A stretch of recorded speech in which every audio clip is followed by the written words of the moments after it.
Revelator.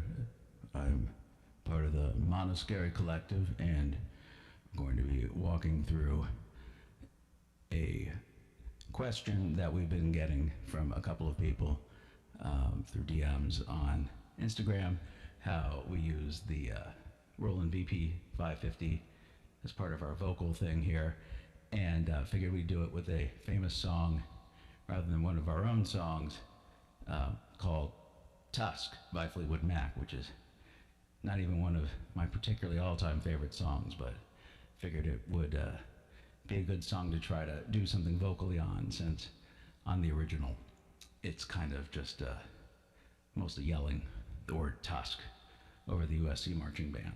So we will start the demonstration in just a moment.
Since we've never done this before, I figured we'd do a quick sound check of our system here. We've done a couple of tests, but this will be the first live one. We'll do another interpretation of a famous song here. This is a DAW-less setup, so all MIDI'd and human on the fly powered. So we'll get a quick sound check with a hit from yesteryear.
So, real quick, because we'll get to the actual song that we put together for this real quick with Tusk, but wanted to show a couple of you people who DM'd and asked how this VP 550 thing works. So, anyway, this is the VP 550 over here on the right. It's people talk about it as a vocoder, but it's more than that. It's about 20 years old, so it's digital. It's actually one of the few digital things that we have here instead of all the other analog stuff. And it was marketed as the vocal ensemble keyboard. So it has a couple of vocoders built into it, but beyond that, it has some other vocal moves that let you add some pretty real sounding or less fake sounding vocal stuff. So there's a better view of the VP 550 right there. So one of the cool things about the VP 550 that I'm not going to do is it actually has like this touch sensitive like light beam thing where you can use your hands to sort of manipulate and bend what's going on, but I'm going to be too busy playing the guitar ultimately while we do this. So I'm going to sort of show you how to do it by controlling it through MIDI and play it that way. So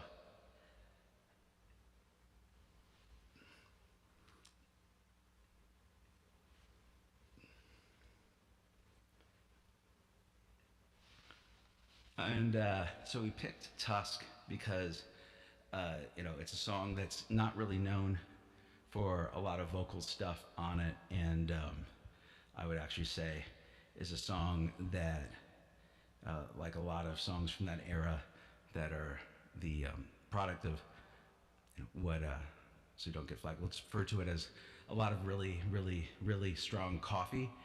One of these songs that sort of, the idea of it was probably a lot cooler sounding in the room than the final product, which is great, but definitely one of the more experimental songs to ever be a top 10 hit, especially coming off of Rumors, which, as I tell young people, it was sort of like the Thriller of the 1970s. So to follow it up with a willfully weird album like Tusk is actually kind of a baller move in a lot of ways. But at the time, I think Tusk was, I think I'm right, the most expensive album ever made, ever, and was a flop at the time, but has sort of gone on to gain a cult following. Like maybe it was the Pinkerton of its time. I don't know. I think Pinkerton might be a little better, but Tusk has a lot of really interesting songs on it, and I thought this would be a good one to get into. So if you know the song, I'm not going to play it so you don't get flagged and stuff, but I was playing it at the top, that sort of iconic tom pattern. And what I know about the history of the song,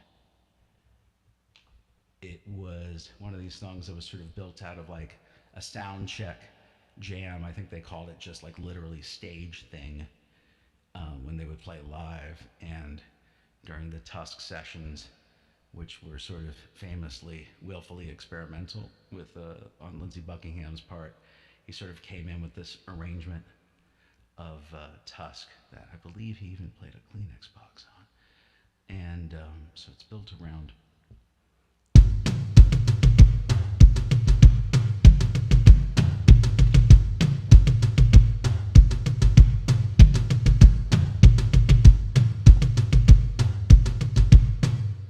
So, thinking of this as sort of a cooking show where you don't want to see everything made in real time, I played all of these drum parts and everything ahead of time using a MIDI keyboard here. So we power everything with a Squarp Pyramid here, and then this is attached to several drum machines. The sort of the hero one on this one is actually the Emu Drumulator, which is a drum machine from just a year or two after Tusk came out, and really like the tom sound on it. So it's a mix of Drumulator and actually Sequential Circuits drum track, drum machine, which is well known for its iconic tom sound. So there's a little bit of that in there too for seasoning. And then a little bit of the drum machine off of this thing here, the Roland MKS 7, which is, I think it was built originally to be a karaoke machine. And it's sort of like the one-man band of Roland during sort of their primo analog era. And it's got the innards of a 707 drum machine in it. Even more importantly, it has the cymbal sounds of the 909, which is obviously like the much more iconic drum machine that came along a little bit later. But this is, MKS7 is sort of like a Juno synthesizer combined with a 707 drum machine and split up in, like, there's a bass section, or sort of a rhythm section, and a melody section, and then drums. So it's a neat one to build a song around. And like the toms on that too. And then beneath that is our other sort of main drum machine, the Joe Mox 99, Airbase 99, which is from about 1999 and is sort of half analog, half digital. The snare and the kick give you that sort of 808 or 909 sound, and then it has sort of sampled digital cymbals, but a lot of cool stuff in it, and a lot of like LFO filters and things like that you can add. It's a really cool drum machine to build around as well.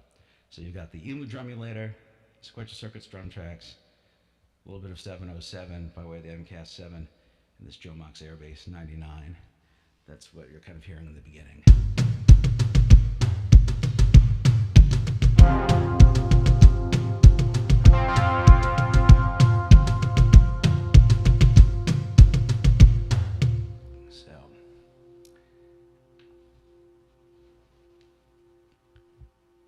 Play the first part of the song, sort of like through the first vocal. The first vocal enters, and then that's where I can show you how we layer in some of this 550 here.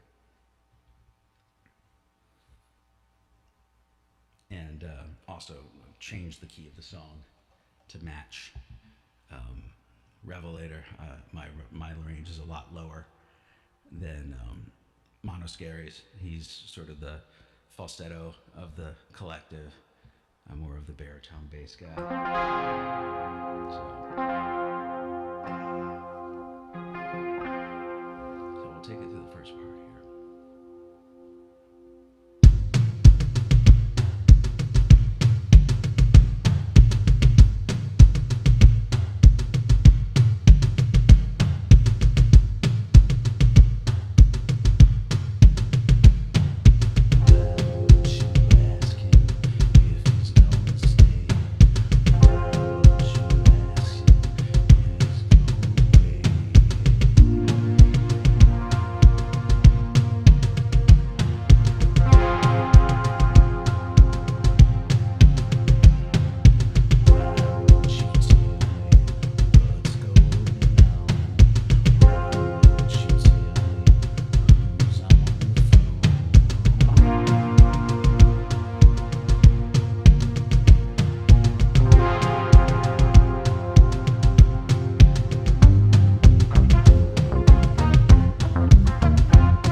That's about the first minute or so.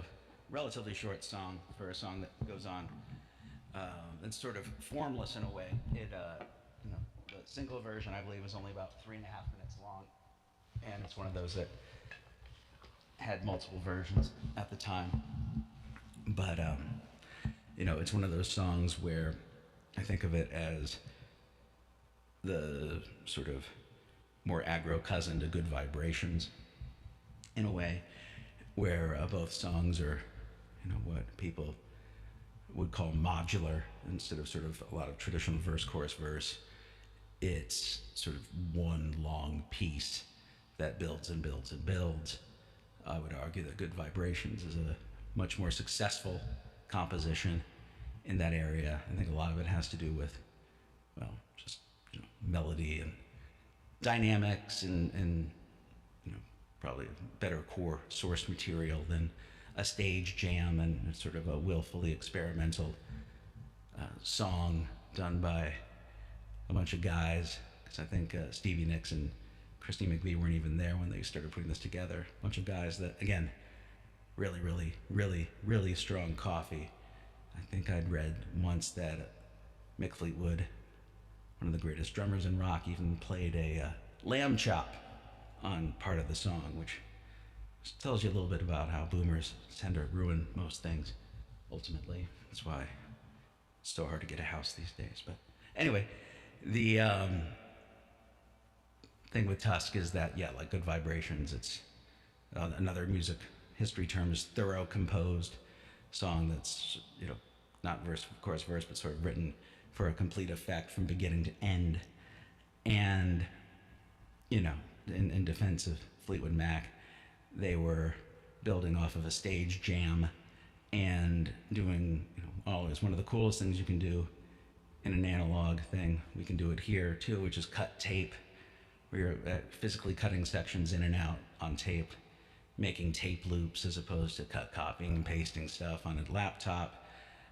So there's a lot of really cool analog production there. Irony being, I think Tusk was one of the first albums ever mixed digitally, but it was definitely recorded, analog old school. I think Village Recorders in Santa Monica, like super iconic place.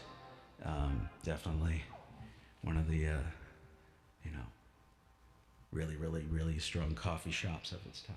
So anyway, let's take a look here at the 550 and what we could add here to it. So again, taking you back to the beginning of the song.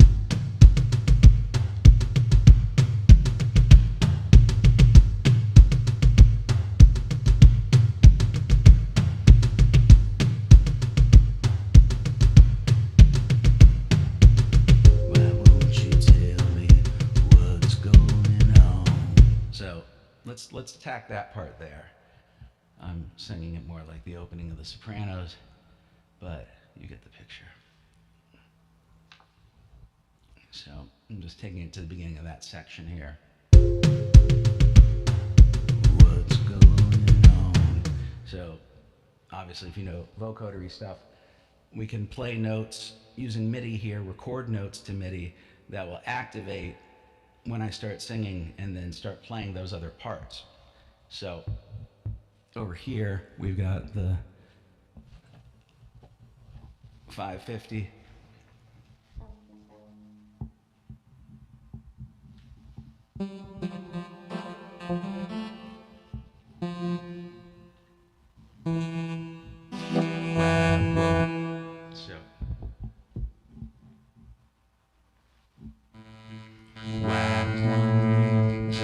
Right now you're hearing my voice and the 550 because you're hearing two signals at once. Because what we do is we take that signal and we split it, my voice, through something else, like the Boss vocal box here. It's got two outs, so one is going into the 550, and then one is going straight into the board once it makes it through a few compressors. Actually, the signal path, if you want to get super precise, it's a D112 here to this retro tube preamp, to the LA4 with the Eddie Salati mods, into the Boss vocal box, which is then bifurcated, one of which goes straight into the board, one of which goes into the VP 550. So on its own, when it's mixed like that, you can hear both of us. And what I'm doing here is making sure that when I play the MIDI keyboard, it's in the key I changed the song to, taking it up from D minor to F minor. So I'm playing in D minor notes, but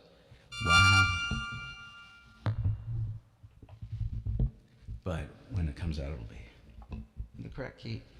So to kind of show what's going on here, I'm gonna, and you're gonna love this part, I'm gonna turn down my real voice.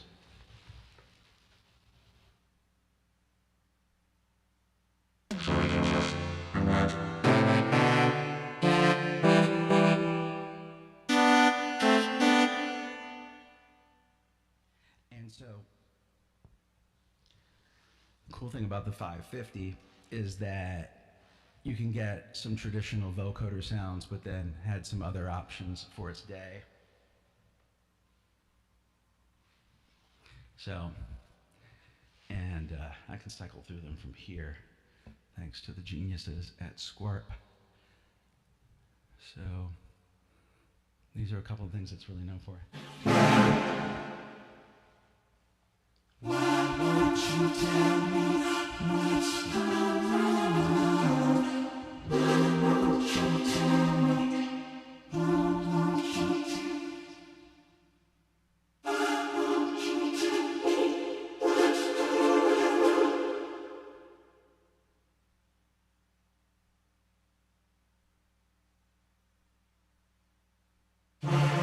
you tell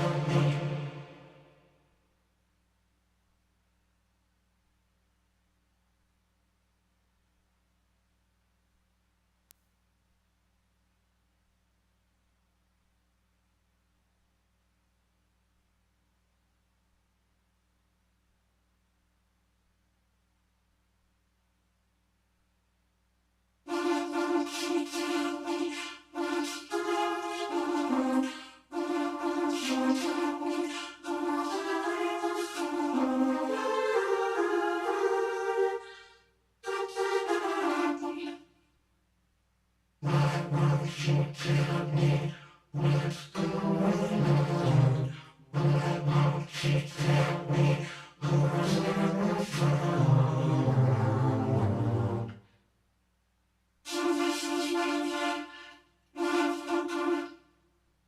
So that's one of the non-vocoder settings. That's what's called classic. So that's classic 550. You can cycle through some of the other settings here.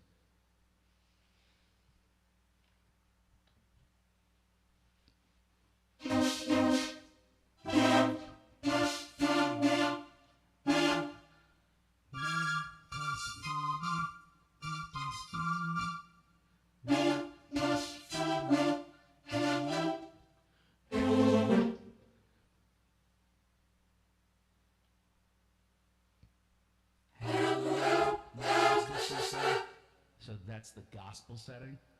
Why won't you tell me what's going on? Why won't you tell me what's going on?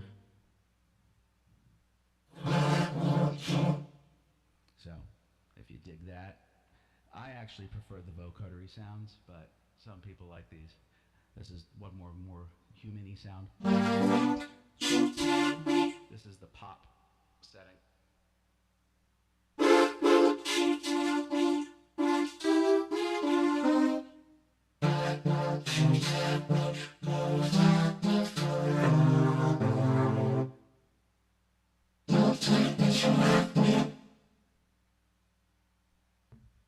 But we tend to prefer the classic vocoder. Why won't you tell me what's going on? Why won't you tell me who's on the phone? So that's your classic vocoder, and then there's this vocoder 2 setting that we actually like better for a lot of the monoscary stuff because it's got a little bit of a softer edge. Why won't you tell me what's going on? Why won't you tell me? So, like, if Monoscary were here, I can't really sing the way he does, but with falsetto, it's really nice. Why won't you tell me what's going on? Tell me what's going on. So, I think we'll stick with that sound, actually, for this.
So, and and I'll show you on this next thing in a second, but it gets into cool things when you start talking about dynamics, not only the dynamics of the attack of how you're playing it in MIDI and sort of the levels that you're recording the notation to in MIDI, but also the attack of how hard you're singing, because with those two vectors, you can create sort of lots of cool live effects.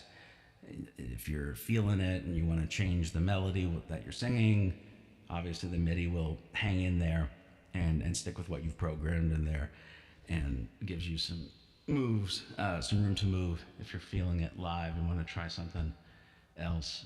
If you really wanted to get into it, somebody would tell you right now, well, you could program with the Squarp for, it to also give you sort of random optionality. It's shifting the notes, which is also 1,000% true. I tend not to do that, or we tend not to do that a lot of the time. Sometimes with like jam sections of a song, it's fun to do that. And all the drum parts that we record, definitely, even though we don't use quantization, we try to add, random things like velocity, just to give it some life, especially if it's repeating over and over again. So, what's going on?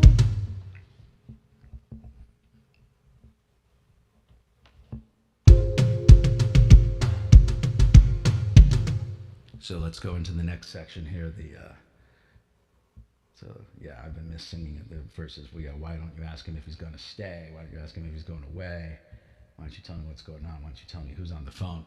Again, no lyrics ever sung were more inspired by the paranoia of really, really strong coffee, something that I've never had really, really strong coffee.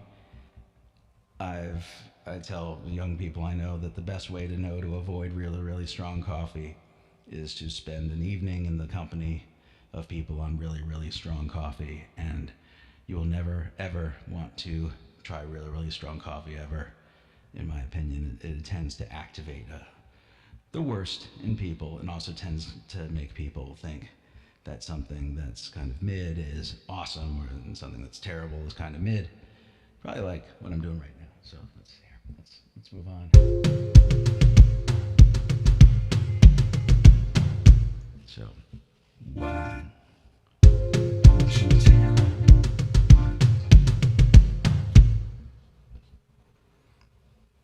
So, if any of you use a MIDI programmer, you'll see here that I am activating a new track here for this next section, and making sure that we add that shift from D minor to F minor, so that when I play it, it's still D in F, D minor, D minor. So, but we're hearing F minor. D, won't you tell? Anyway, you get it. Why won't you tell me you're gonna stay? Why won't you tell me when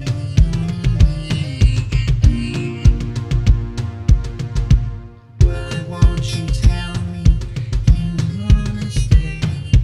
Why won't you tell me who's on the phone? So now, and actually, since this is the second part, let's add that harmony that I was talking about. So. Why won't you tell me who's moving on? Why won't you tell me who's on the phone? So. Why won't you tell me what's going on? Why won't you tell me who's on the phone?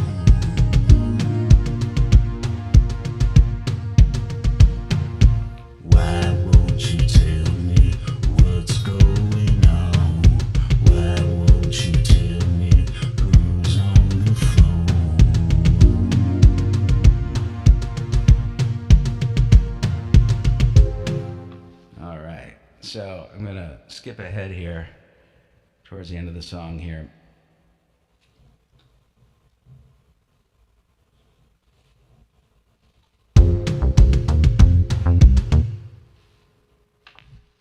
Let's play the song all the way through the "Don't Say That You Love Me" part, and we'll jump in there. So recapping here. I'm gonna play guitar here.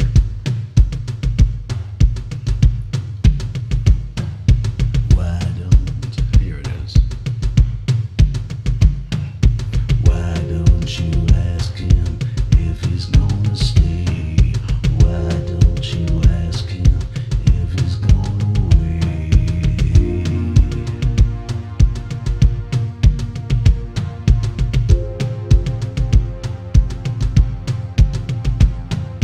Why don't you tell me what's going on? Why won't you tell me who's on the phone?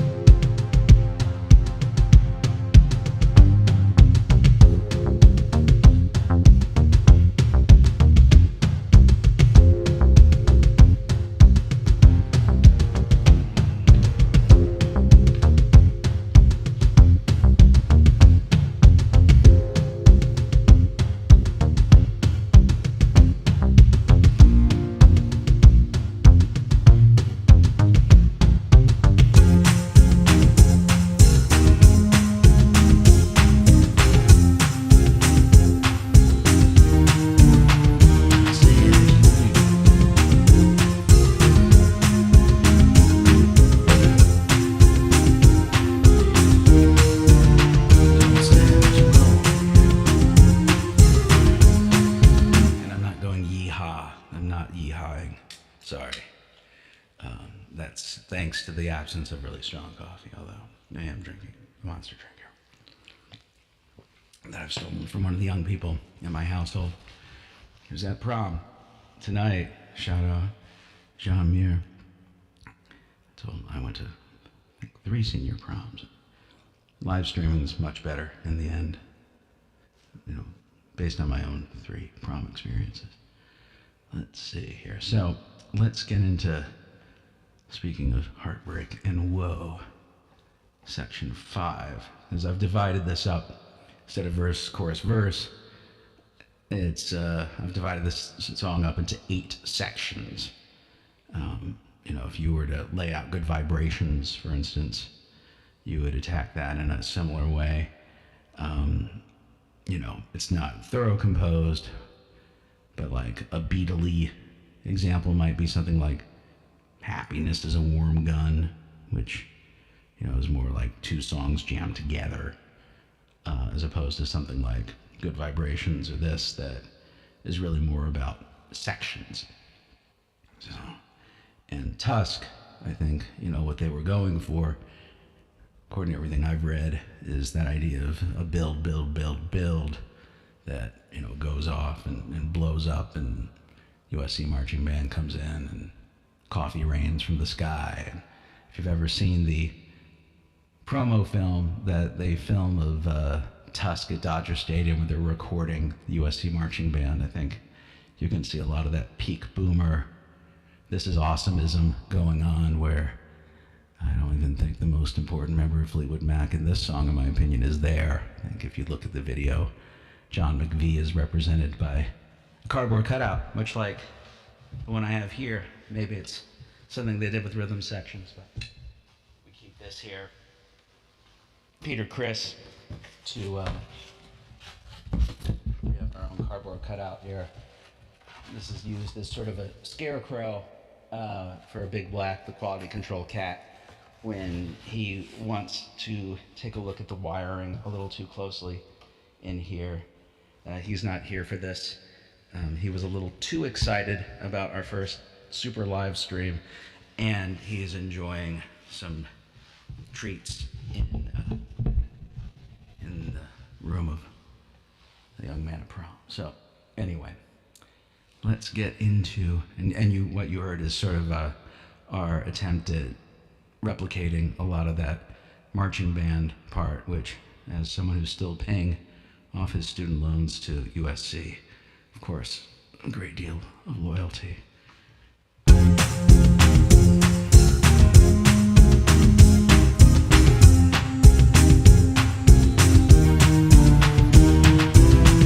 I would actually counter, maybe we slightly improve one aspect of it here by adding a little bit more of a pronounced backbeat in this section, making it a bit more danceable in our estimation. Another casualty of way too much coffee tends to be the loss of groove, which is ironic, again, given I think John McVie, the bassist for Fleetwood Mac, is the guy that really holds this whole thing together.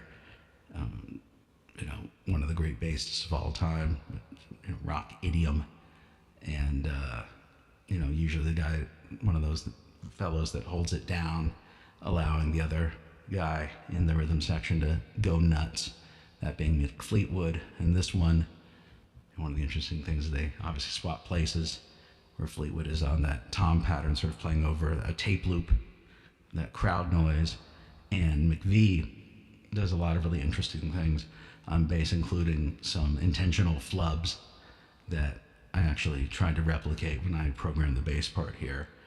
It's easy for me because I unintentionally flub things constantly, but he does it for effect. If you listen closely, you'll hear a lot of squawks for effect and things like that.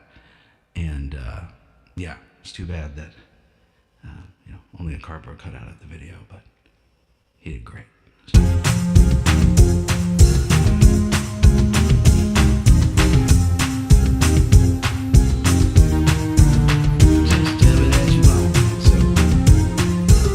Let's add something over here.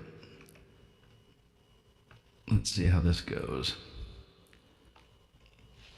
So again, over here on the 550, do we want to change up the vocal sounds? What's like if we try adding one of the more vocal? Let's go. Don't tell me that you want me. Let's see. Don't tell me that you want me. Don't tell me that you want me.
Let's add one more thing there.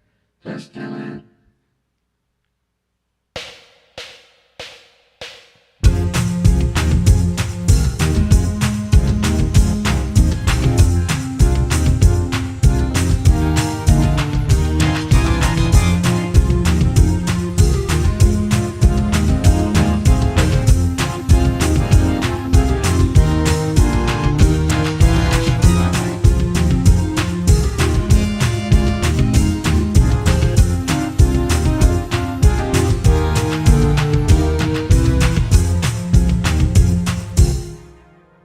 That's going to be something more like the anarchy of the original.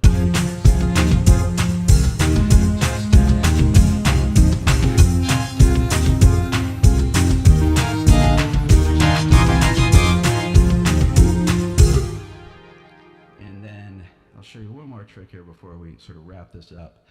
That's one of my favorite things to do. So what we can also do is take the part that we've played for another instrument and then turn that into a vocal part. So in this section here, so let's pick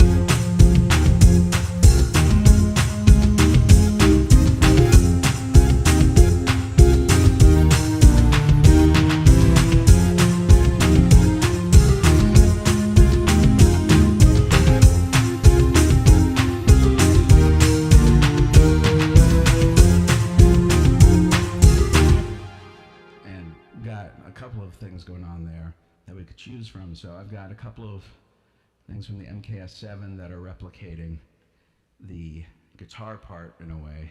That dun dun dun dun that the brass also comes in and does. That would be a fun thing to try to sing to.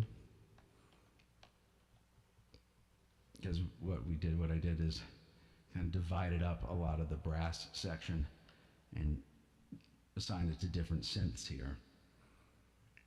I'm going to kind of pick one and then change it from routing to the MKS7 chordal voice to here. And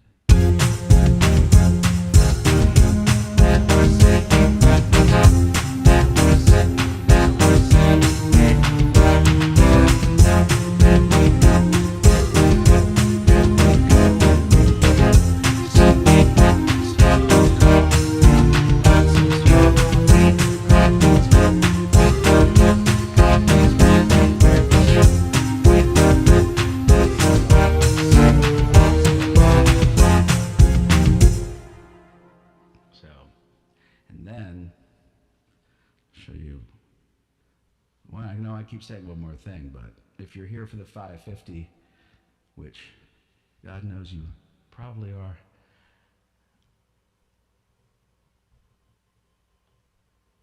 we can also assign this to one of the 550s.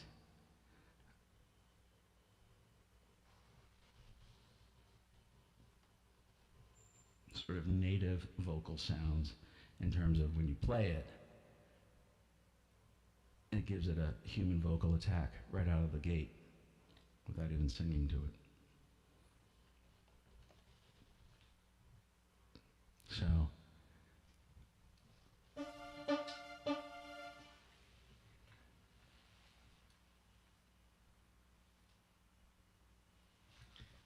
one of the other things that the 550 is really known for, or beloved for, is its string sounds. It does have, even for a digital synth, it's got a couple of great string things. So for this, though, we're going to try using the mixed chorus.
Plain load of really strong coffee to think that sounded cool, but the optionality is there.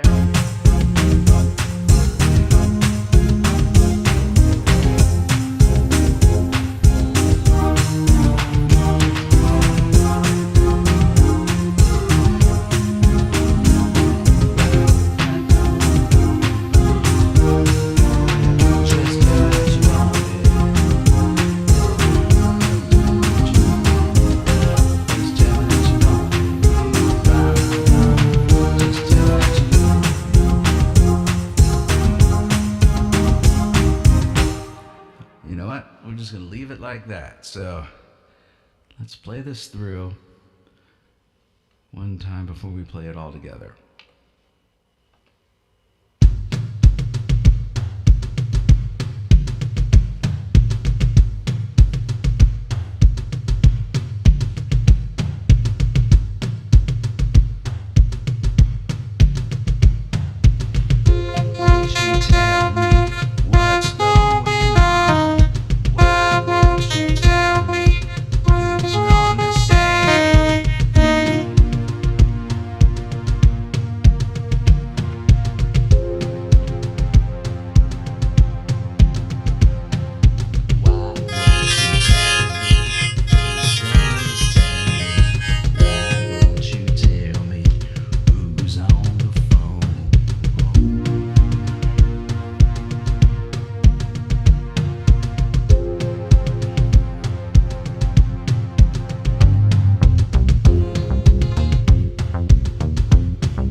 So to wrap up the last sections of this, let's go to section 7 here.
We'll stick with that one there.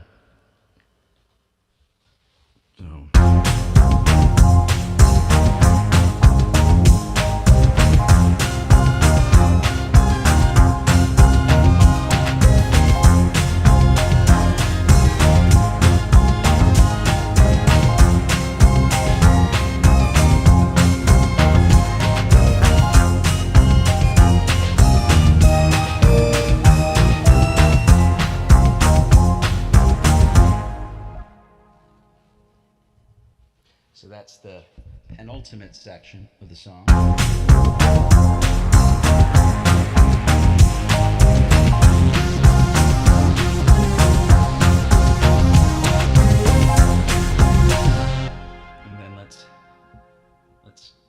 steal one of the horn sections that we've recreated here for the final bit.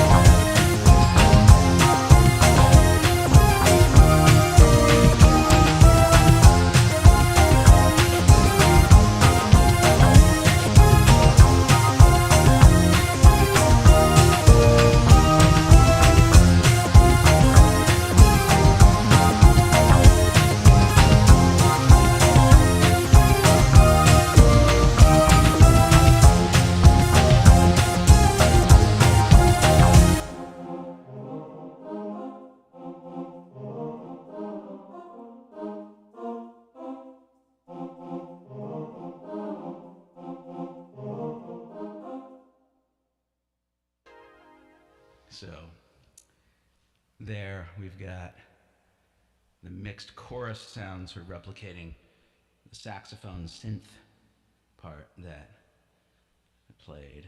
And then as a final thing, let's add a vocoder sound over that mixed chorus sound that we're getting from the stolen saxophones. So, 4D chess.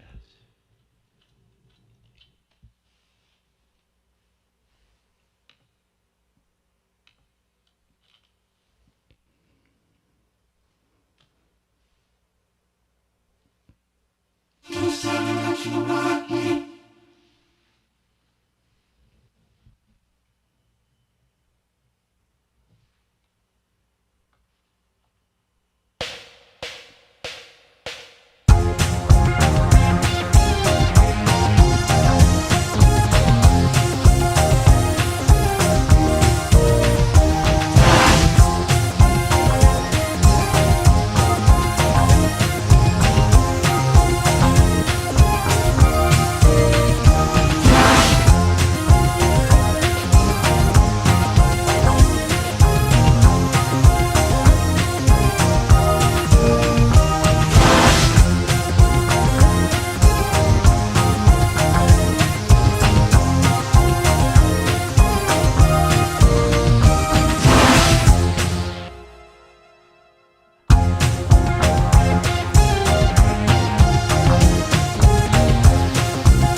Auditioning which vocodery sound we want to use for that screaming tusk there. Since it is sort of human-y, it might be cool to show you one of the more human-y sounding.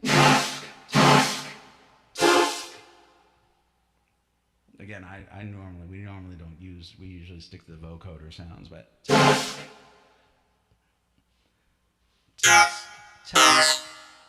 see.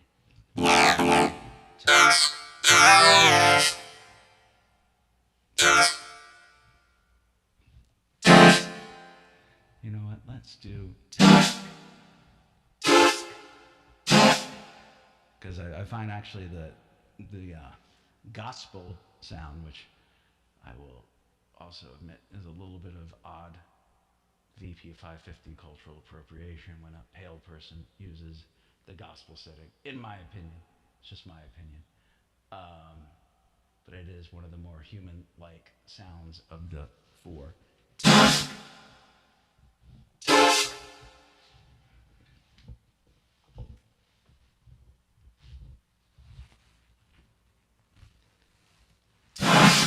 So that's the gospel setting. And you can hear how that definitely sounds more human-y than like mixed chorus or They have like male, female. All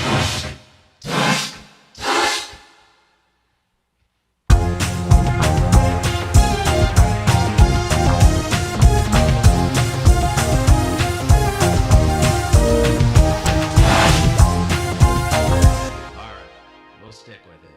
Normally, would never ever use the gospel setting, but for educational purposes, screw it, we'll do it. So, I'm going to save everything we've done here, and where we do our final playthrough. And look at that, just about an hour. We were hoping this would be an hour, and we're right at an hour here, so not too bad timing wise. So there was one section earlier. Which you would say, let's go now. Won't you take yourself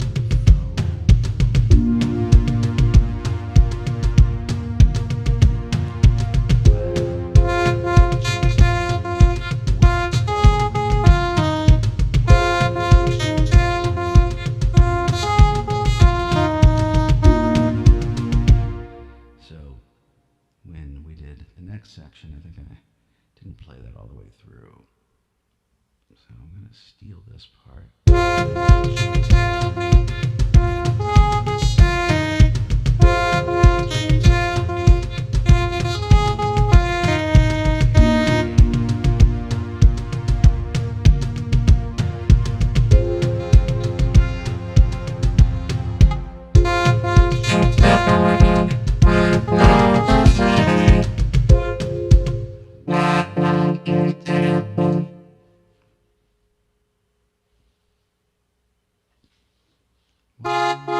So we'll add a harmony here real quick for the second passage.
So I pretty much fixed the earlier flub there in that second passage. So we're going to let that be the one.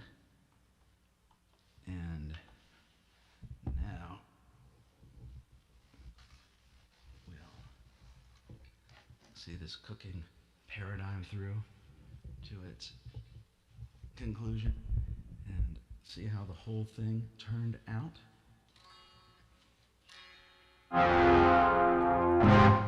Let's see here. Why won't you tell me? All right, what's going on? And then, obviously, with this vocal box here, which is another stage thing that we use all the time. This is the, and actually secretly made by Roland, but under a different name, the VE500. And this has a lot, this also has a vocoder and some other things, and enables you to do some live harmony on the fly. It'll add, things if you want to try harmonizing with oneself. Let's see, but I won't demonstrate that right now because I feel like we've shown enough for one thing. But what you can hear here actually is one trick that we'll use sometimes, especially live, with my voice, as opposed to Monastery's falsetto, is the harmony here is actually secretly a low doubled note, a unison note, with the form turned down, so the tone gives it a slightly squishier sound. We like it. It's sort of that Blue Monday effect. If memory serves me correctly, I think it was Blue Monday. The vocalist there, his part is doubled very subtly with a vocoder. My guess, aside from the effect of it, is probably to overcome some early nerves at replacing Ian Curtis, which would make anybody nervous. So, adding some stuff like this, especially if you're not the most confident singer, like myself. Monastery is a bit more confident, but adding some extra backing and some notes like this is a nice trick, especially live. When a lot of stuff is going on, to sort of keep you anchored, and you don't have to use things like auto-tune and stuff. Sometimes some tricks like this. Auto-tune has a cool sound of its own, intentionally a lot of the times, but some of the older school synthesis vocal tricks, more up my alley. But let's so do a quick sound check. Wow.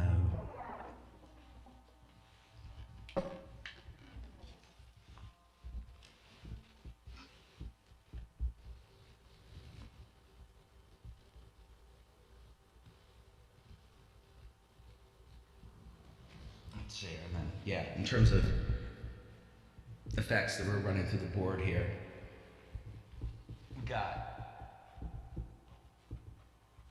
spring reverb, old school Furman, RV1 spring reverb, nothing better. And then for a vintage digital sound, we got a Ensoniq DP4 down here that I think for this one tonight, the Ensoniq DP4 is like 95 tutorials long, but it has some cool out-of-the-box settings. It's just, those Ensoniq algorithms are the best. And a different subject, but love Ensoniq. And if you're into vintage gear, or you want to get into vintage gear and want to try some pieces that you don't have to sit and get a college degree or an associate's degree to learn how to figure out.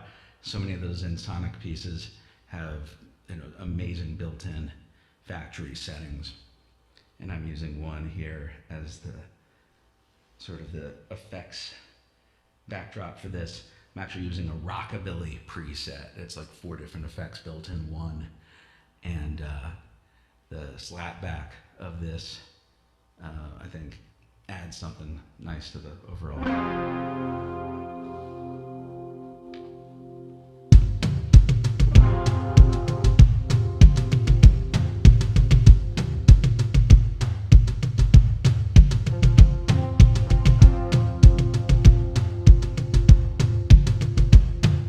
Why won't she tell me if she's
that's it for the 550. If we do this again, we might try,